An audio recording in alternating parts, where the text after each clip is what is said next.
Hey y'all, we are back with some more marriage education. Yes. And the last time we left you guys, we said that we were coming back to talk about what happens to the sex after marriage. Oh wow. What happens to the sex after marriage? So listen, we're going to get into it today and we're going to talk about it. We're not pulling no punches. We're not holding anything back because it is such an important topic. Yes, it is.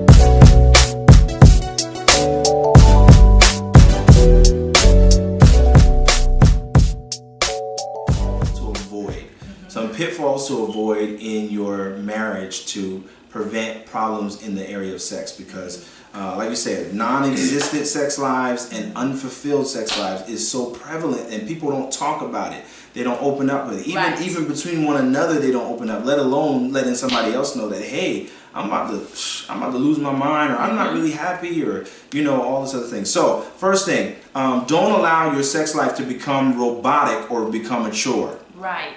Okay, right. It is so easy in a marriage relationship for it just to become robotic. It's just something we just gotta get this out the way, and I've heard of people scheduling times and all that kind of stuff. Like what? And and you're just doing it the same way, same position, same place all the time, and it just becomes a chore. Don't allow it to become that. Mix it up.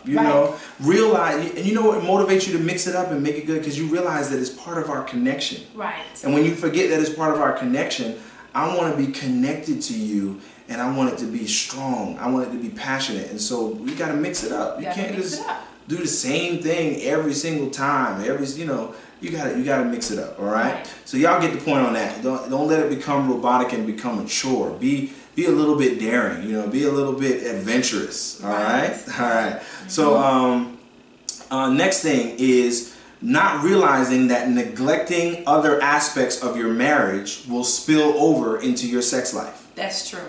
Sometimes people are saying, well, I just don't understand why we don't have frequent sex. And I just don't understand why we just don't have passionate sex. Well, part of the reason probably is because, you just hurt her feelings. Right. And the issue never got resolved. Never got resolved. You never talked about it. You never even sought help. If there's an area in your marriage where you need help, you never sought help. So those things, those other areas of your marriage affects your sex life. Yes, it does. Unresolved issues in your other connections, like we said earlier. Right. Your emotional connection, your spiritual connection, unresolved issues in those other connections will spill over into your sex life. Right. And then that the connection flow is broken, and then so you have to realize that, I have to go back and make some things right. I got to go back and ask for forgiveness. I got to go and change. I got to make some things right before I can expect sex to be better. We have to be healed and whole before our sexual connection is going to be strong and going to be good. Right? All right. The next pitfall to avoid is don't let sex be so infrequent. Right. All right. Sometimes, we've heard of couples, my God. Twice a year. Twice a year. People do this, y'all. That's the devil. And I rebuke you in the name.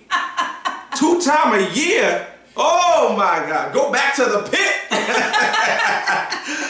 2 times a year, once a month. Now, if you got physical challenges, or stuff like that, there's different things, or you become creative. But you got to do something. But don't let it become infrequent. And this is where I said you got to find out the desired frequency of your spouse. And that's where the communication comes in. Communication, the frequency. If you're trying to get into a radio station, you're trying to listen to what's 106.3 is the station here, right? And you're on 106.2. Right. All right. You might get something, but it's not going to come in clear, right? You gotta find the frequency of your spouse. Well, you know what? How often do you really desire it?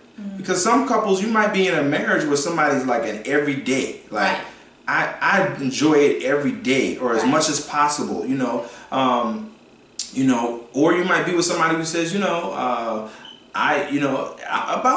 every 3 or 4 days, I'm feeling some kind of way. Right. But you got to know the frequency for your spouse. And the less sexual partner, listen to this, the less sexual partner has got to try to meet the more sexual partner at least. I ain't even gonna say halfway. You gotta try to meet them as close as you can to their desired frequency. Right. As close as you can. If not be exactly on. If they say, and you know my number, right? You know how many days that I could go and then I start being like, babe, babe, I love you.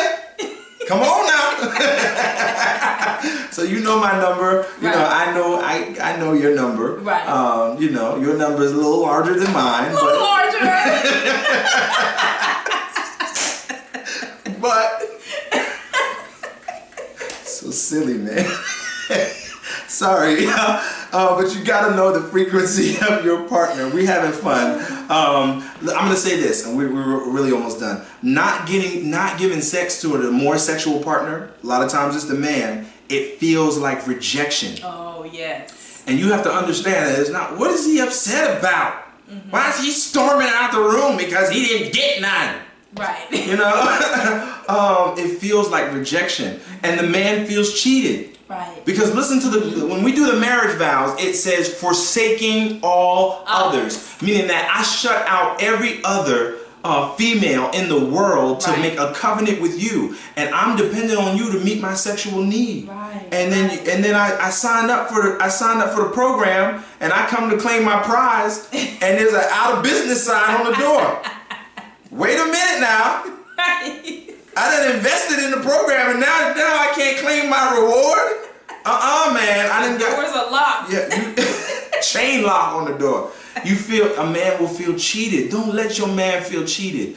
Woman, don't let your man leave and feel unfulfilled in your marriage. Right. Do your job. Make that man feel like you ain't got to look nowhere else because you came in a covenant with me.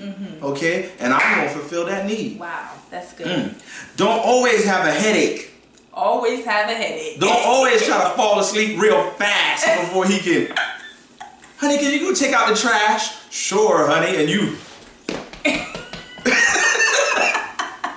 He come back from taking out the trash and you done fixed it the way you could be knocked out sleep. Right. Come on, man. Wait a minute now. Women too now. Yes. Because the woman might have the higher sex drive than the man. Okay. Right. So this goes both ways. Yeah.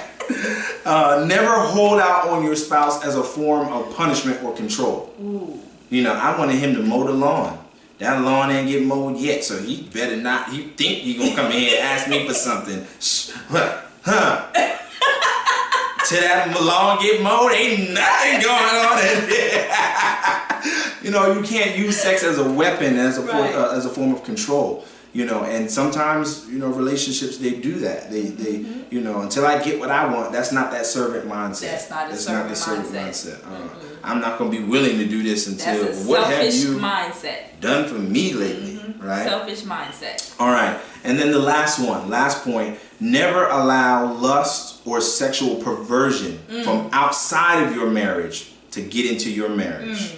And I'm sure it happens a lot because the world, the media, everything you look at, everything you listen to is just so perverted these days. You can't even look at a commercial without it being perverted. Yeah. You have to watch